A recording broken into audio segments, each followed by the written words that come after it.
Darren here, resisting the temptation to say howdy. Yeah, I'm following up my recent video about some UK alternative bands who bucked the genre trends of the 80s and 90s with a look a little further afield. Yeah, in this video today, 10 US bands who made a splash, but maybe not too many waves. This is all coming from a UK perspective, remember, so this is framed by what would have been the music ecosystem of that time, you know, the music press, the John Peel show, the roles they played in bringing these bands to our attention over here.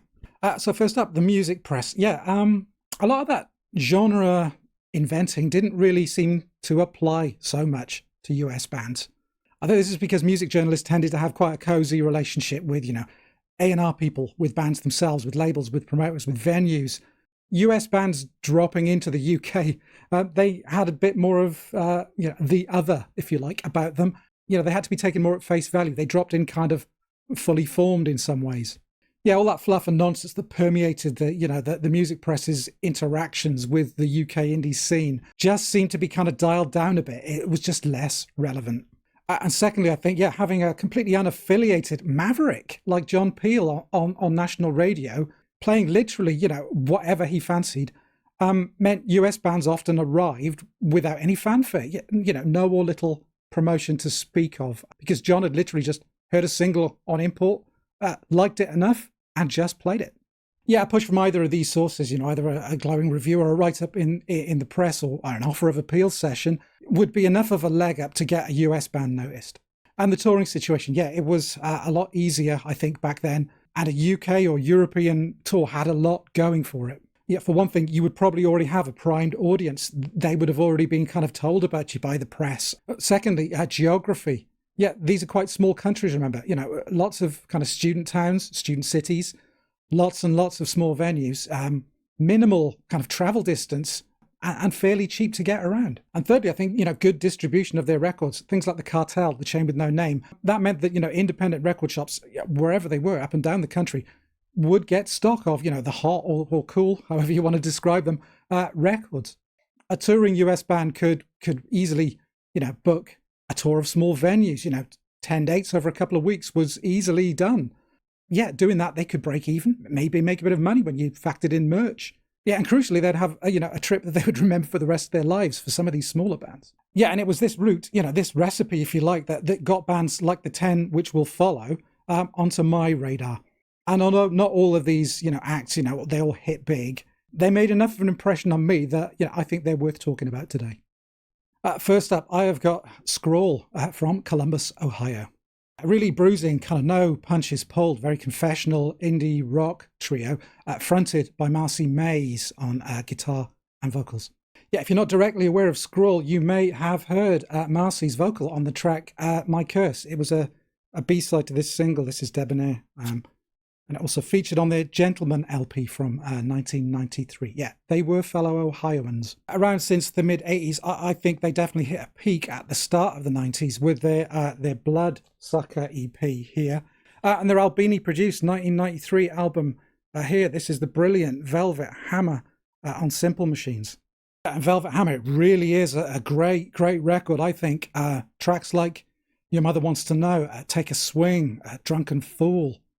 Second up, I've got Arson Garden from Bloomington, Indiana. Yeah, which is kind of a bit off the beaten track in indie rock circles.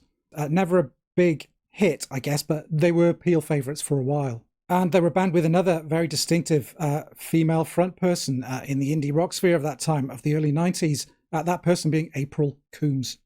Yeah, definite 80s kind of college rock vibe in places, but married to a much twitchier complexity that puts me a little bit in mind of someone like Throwing Muses, or maybe even kind of the poppier side of Velocity Girl. The music always came with April's very clear, very folky, almost Suzanne Vega-like vocals.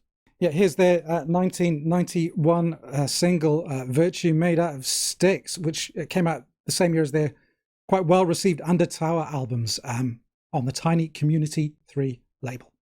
And third on my list, I have got, from Seattle, Washington, Love Battery. We finally hit on an honest-to-goodness grunge band here. Yeah, all the right credentials, but easily, I think, the haziest, most psychedelic, least kind of self-consciously heavy act coming out of that Seattle scene.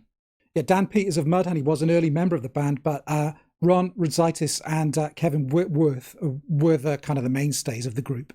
Following their debut album Between the Eyes, which came out on Tupelo, the same label that Nirvana's Bleach came out on, their follow-up, their sub-pop follow-up, Dayglow, is the pick, I think, of their albums. And here's the 12-inch single of the lead track from that album, which is Out of Focus. Yeah, it's this barreling, hazy, thick, kind of white album-influenced indie rock, I think.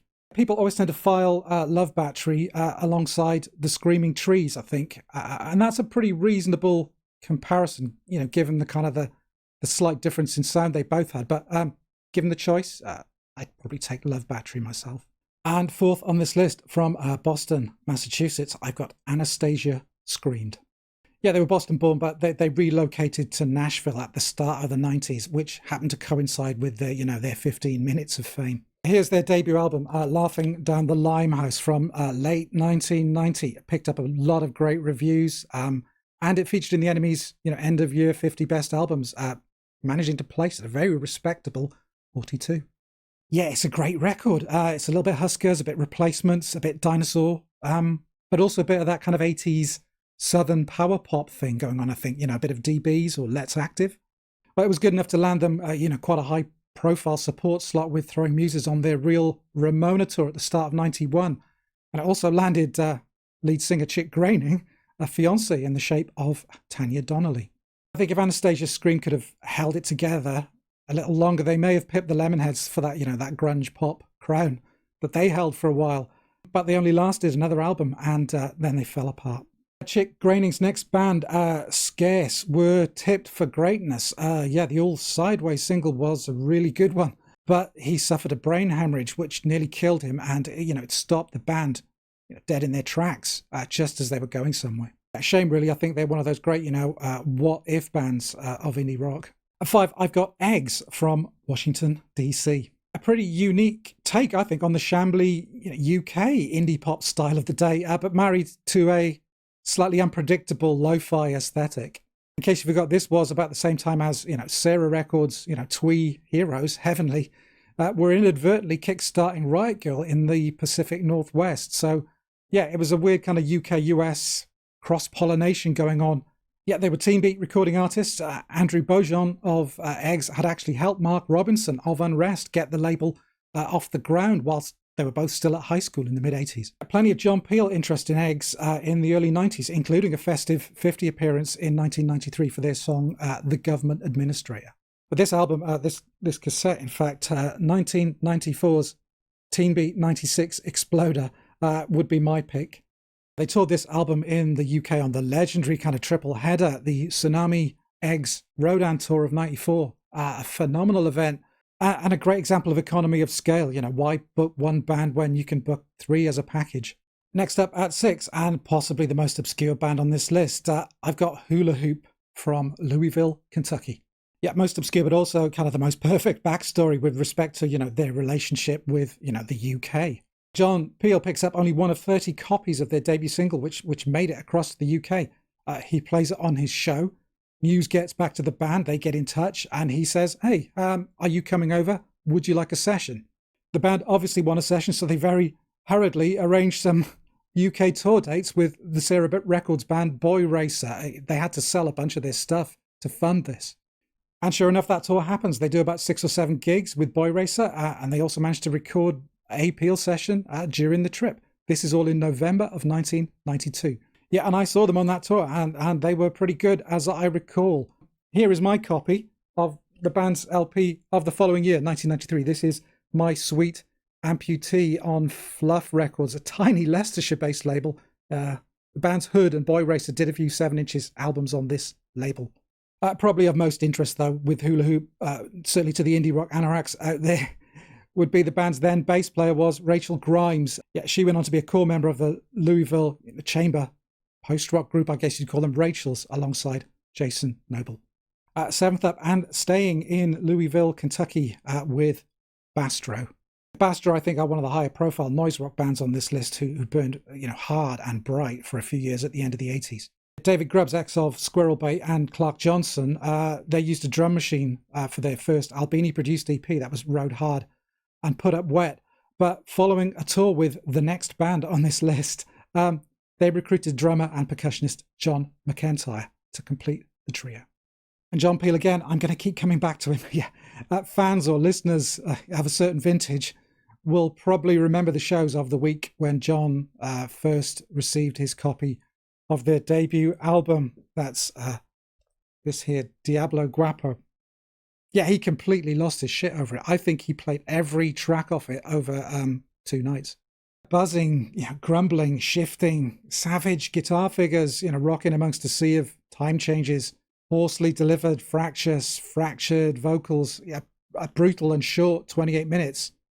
But a really powerful listen, some great tracks. Tyler Waters, Short-Haired Robot. Between Diablo Guapo and Neighbours, Slint, their Tweez debut, both from 1989, this kind of feels like ground zero for that strand of mathy, post-hardcore, post-rock that kind of enveloped the entire of the 1990s. And 8th on the list from Cleveland, Ohio, I've got My Dad Is Dead. Yeah, John McEntire may have been poached by Bastro, but really, no biggie. As for the most part, My Dad Is Dead was purely a solo project, a studio and recording vehicle for the songs of Mark Edwards. Starting out in Cleveland in the mid-80s, My Dad Is Dead was an amazingly prolific outlet for Mark. They released 12 full-length albums between about 1985 and 2009. The pick of these are probably the late 80s pair of Let's Skip the Details and The Taller You Are, The Shorter You Get, both released on the Homestead Records label. Great angsty DIY kind of indie rock, very personal, introspective lyrics, but, some phenomenal songwriting on display, which wasn't missed by contemporary. Several bands covered a track or two. Bastro covered Nothing Special on a split single with My Dad Is Dead on the Clawfist label. And Tsunami also covered Water's Edge on their Deep End album. A great back catalogue, lots of gems. I like the semi-live kind of band re-recordings of the Shiner compilation, and everyone likes the Honey But Not the Sting is also a good one, but really there's just lots to like here. At 9, I've got Happy Flowers from Charlottesville, Virginia. One of the most enduring John Peel cult bands of the 80s and 90s, despite the band effectively ending in 1990. Yeah, a duo of John, that's Mr. Horribly Charred Infant, and Charlie, that's Mr. Anus, and a string of cacophonous, semi-structured releases fusing, noisy punk screeds with this twisted, dark, cartoonish, child's eye view of society. Yeah, here's their final LP from 1990. This is Last a Day, I Was Being Bad. But really all their records are pretty consistent, mixing that dark humor and, crazed goofball noise in equal measures. Yeah, everything they put out was on Homestead, and yeah, if you want some taster song titles, get a load of these. There's a Soft Spot on the Baby's Head. Let's Eat the Baby, Like My Gerbils Did. And most memorably for me, If This Gun Were Real, I Could Shoot You and Sleep in the Big Bed with Mommy. Very much an acquired taste, I'll give you, but utterly, utterly unique. And closing this list at 10 from Rochester, New York, I've got the Colorblind James Experience. Yeah, and following that last entry, a huge change of pace and tone here. A very quirky mix of easy listening, country, polka, R&B, and smooth jazz, all tied together by the surreal, semi-spoken delivery of Colorblind James himself. That was Chuck Cumanale, who passed away in 2001 at the age of only 49. Yeah, musically very light and peppy, but full of beat poetry, Lynchian weirdness, and, Presley-ish pop songs occasionally. Both John Peel and fellow Radio 1 DJ outsider, I guess you would say, Andy Kershaw, were huge champions of the band, both giving them radio sessions. Pointers might be, a dash of David Byrne, a splash of They Might Be Giants, the two Johns, and maybe another John in the shape of John Cooper Clarke, a kind of a US take on his very poetic style. If you're in the you know them or you don't category, then there's only one track I would suggest for you, and that is the amazing I Am Considering a Move to Memphis off their 1987 debut album.